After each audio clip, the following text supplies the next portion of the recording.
Assalamualaikum warahmatullahi wabarakatuh. Perkenalkan, nama saya Satria Dias Prapusya dengan NIM G0023171 dari kelompok A8. Di sini saya akan menjelaskan laporan praktikum anatomi 2.1. Next. Untuk pertanyaan yang pertama, pada suatu hari, Patrick pergi ke dokter karena merasa penisnya tidak bisa ereksi dan ejakulasi.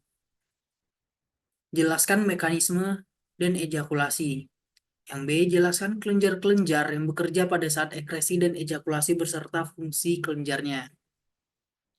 Yang pertama, mekanisme ereksi dan ejakulasi. Pertama, kita akan membahas ereksi terlebih dahulu. Ereksi itu mekanisme ereksi itu berkaitan dengan sistem parasimpatis. Yang pertama, dia itu mendapatkan rangsangan seksual, lalu dia reseptor aferen, lalu NILCLMS stratum 2 sampai skrotum 4, lalu eferen, dan juga dia akan mengalami ereksi. Lanjut.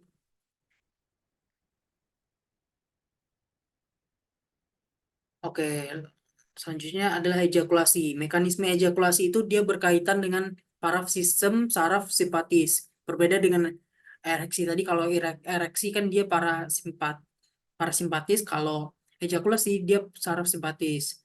Nah, dia tuh terdapat dua tahap ejakulasi, emisi dan juga ejakulasi. Nah, yang pertama dia tuh reseptor aferen, lalu dia menjadi NILCLMS L1 hingga L3, lalu dia emisi. Nah, setelah emisi ini dia akan mengalami ejakulasi. Kelen- Untuk menjawab pertanyaan yang B, untuk kelenjar bulba uretral, Cowper's gland, lokasinya itu dia terletak di sekitar uretra.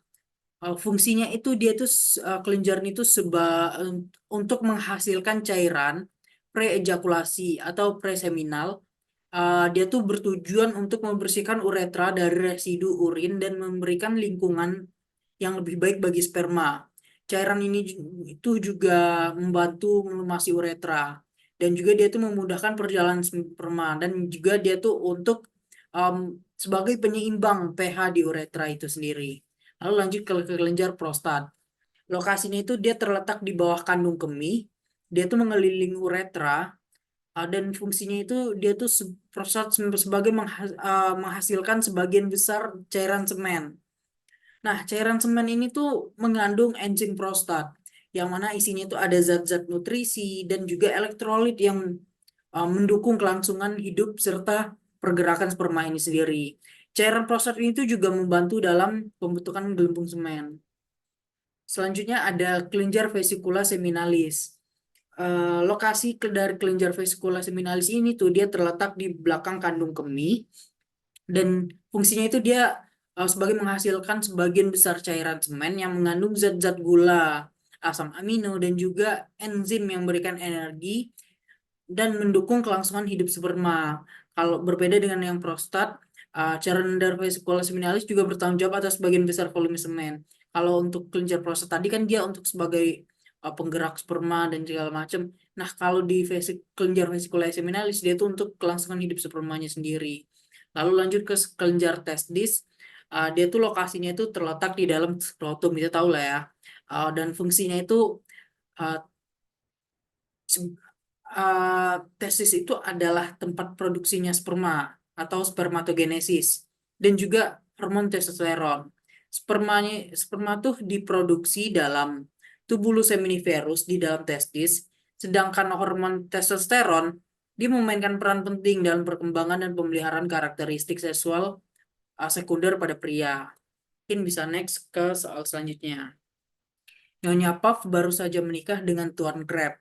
Mereka menginginkan anak dari hasil pernikahan mereka dan sedang mengusahakannya. A. Jelaskan mekanisme fertilisasi hingga implantasi embrio pada proses pembuahan.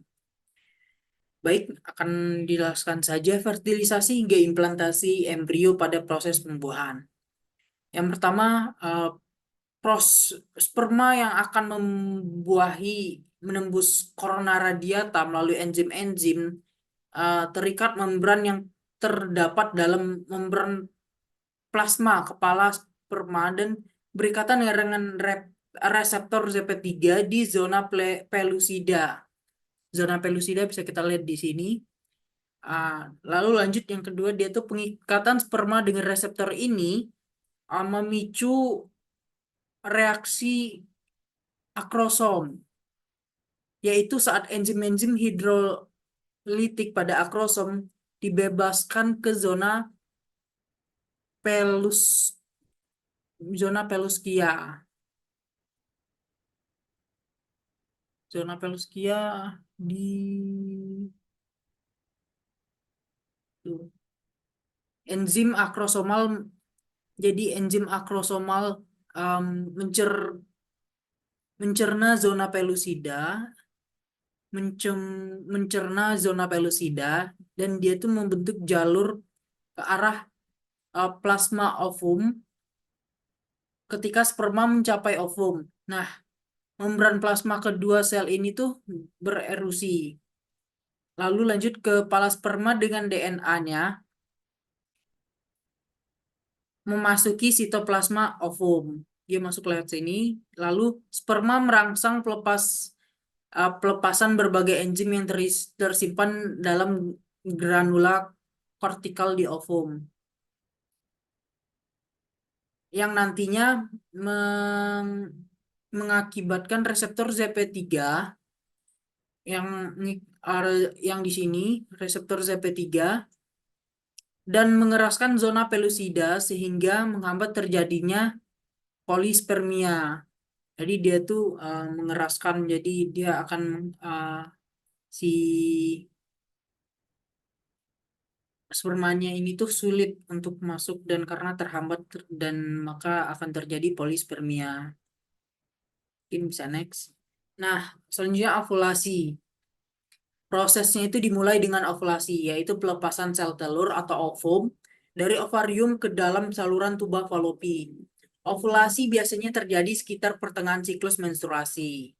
Lanjut ke fertilisasi. Fertilisasi ini tuh terjadi saat sperma bertemu dengan sel telur yang telah dilepaskan.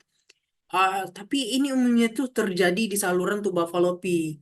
Satu sperma yang berhasil memasuki sel telur, dia akan membentuk zigot. Dan juga proses ini memulai pembentukan sel tunggal baru dengan materi genetik yang dikombinasikan dari kedua orang tua. Lalu lanjut ke pembelahan zigot. Zigot ini tuh mengalami serangkaian pembelahan mitosis saat bergerak melalui saluran tuba falopi menuju uterus. Nah, selama pembelahannya ini tuh sejumlah selnya tuh meningkat, membentuk struktur yang disebut blastosit. Lanjut ke implantasi. Setelah beberapa hari perjalanan melalui tuba falopi, blastosit mencapai ke rahimnya. Di sana, blastosit akan melakukan proses yang disebut implantasi, yang mana artinya itu dia menanamkan diri ke dalam dinding rahim. Lalu lanjut ke pelepasan enzim. Untuk berhasil mengimplan, si blastosit ini tuh harus melepaskan enzim yang membantu menembus lapisan dinding rahim. Setelah penetrasi, blastosit berada di dalam rongga rahim dan mulai berinteraksi dengan jaringan sekitarnya. Nah, seiring dengan implantasi tadi, blastosit tuh mengalami perubahan struktural dan diferensiasi menjadi dua lapisan utama, yaitu embrio dalam pembentukan dan trofoblast yang akan membentuk plasenta. Nah, trofoblast yang membantu membentuk plasenta ini tuh struktur yang menghubungkan janin dengan dinding rahim untuk menyediakan nutrisi dan oksigen selama perkembangan dan oksigen selama perkembangannya. Trofoblast juga membentuk kista korionik yang berperan dalam produksi hormon dan dukungan bagi embrio.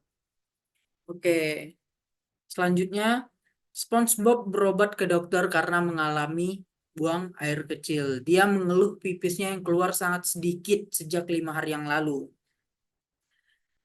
Yang A, jelaskan alur perjalanan urin pada traktus digestivus. Yang B, jelaskan mekanisme proses berkemih. Baik, kita bahas dari ginjal terlebih dahulu. Untuk prosesnya itu dimulai dengan ginjal, organ utama dalam sistem kemih Ginjal tuh berfungsi untuk menyaring darah, untuk menghilangkan zat-zat sisa dan kelebihan cairan untuk membentuk urin. Dan urin yang terbentuk di ginjal, kemudian dia tuh mengalir ke bawah saluran yang disebut ureter. Terdapat dua ureter yang menghubungkan ginjal ke kandung kemih. Ureter ureter tadi membawa urin ke kandung kemih, yaitu suatu organ rongga yang berperan menyimpan urin. Kandung kemih dapat mengembang dan menampung volume urin yang bervariasi. Dan urin kemudian dikeluarkan dari kandung kemih melalui saluran yang disebut uretra. Uretra itu sendiri merupakan saluran yang membawa urin dari kandung kemih keluar tubuh. Nah, penyimpanan di kandung kemih adalah organ yang berongga yang berfungsi sebagai penyimpanan sementara urin. Kandung kemih itu dapat mengembang dan menampung volume urin yang bervariasi. Ketika kandung kemih terisi atau penuh, sinyal saraf memberitahu otot-otot kandung kemih untuk berkontraksi, dan ini menciptakan tekanan yang mendorong urin ke bawah melalui uretra. Nah, uretra adalah saluran yang membawa urin dari kandung kemih keluar tubuh. Ketika otot-otot di sekitar uretra berkontraksi, urin dikeluarkan dari tubuh melalui proses yang disebut miksi. Mekanisme ini membantu menjaga keseimbangan cairan dan elektrolit dalam tubuh dengan menghilangkan zat-zat sisa yang tidak diperlukan serta dia tuh menjaga konsentrasi yang tepat dalam darah dan cairan tubuh. Ya, mungkin itu saja penjelasan dari saya. Jika ada yang kurang, saya mohon maaf. Dan jika ada yang salah saya katakan, saya juga mohon maaf. Sekian saya akhiri. Wassalamualaikum warahmatullahi wabarakatuh.